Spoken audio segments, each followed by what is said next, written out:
Bestaka mana nima ekan shu narsa odam qiziqib keldida.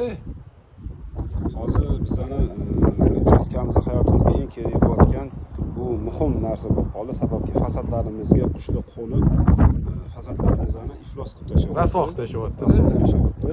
Hamma shu fasadlarga figuralar chiqqan bo'g'otlarimizga shundoq qo'yib ustanovka qilamiz. Mana burchaklarga qo'yilgan ekanda. Qush o'tira olmaydi, qo'na olmaydi. Shu qo'nmaganning hisobiga fasadimiz toza turadi. Endi bu narsalarni hozir hamma joyga qo'ysa bo'ladi. Tomdan uchiga ham qo'ysa bo'ladi. Hattoki mana hozir tom uchiklariga qo'ydirganmiz. Oldin bu yerga xonadonga qo'ymasimiz oldin shu yerda ham kaptarlar chiqib, rasoq tashadi. Buni artish, to'g'irlash juda qimmatga tushyapti. Ya'ni bitta savolda qarang, shu kaptarlarga ozor yetkazilmaydi, qo'nmaydi. Kelib qona olmaydi. Ha, yashin bunga kesimchilik qolib, boshqa bo'lib, bunga ozor yetkazilmaydi. Kaptar bunga kelib qona olmaydi. Keling bitta ko'rsatib Mana shu mahsulot, shu mahsulot. Bu qotirilishini aytib bering. Qotirilishi germetika bilan qotiriladi. Mashinangizda mana germetika bilan shunday qotiriladi yoki shurup bilan cheyiz shurup o'tirib qo'yiladi. Osongina narsa. Telefoningizni berib qo'yamiz, murojaat qilishadi o'zingizga.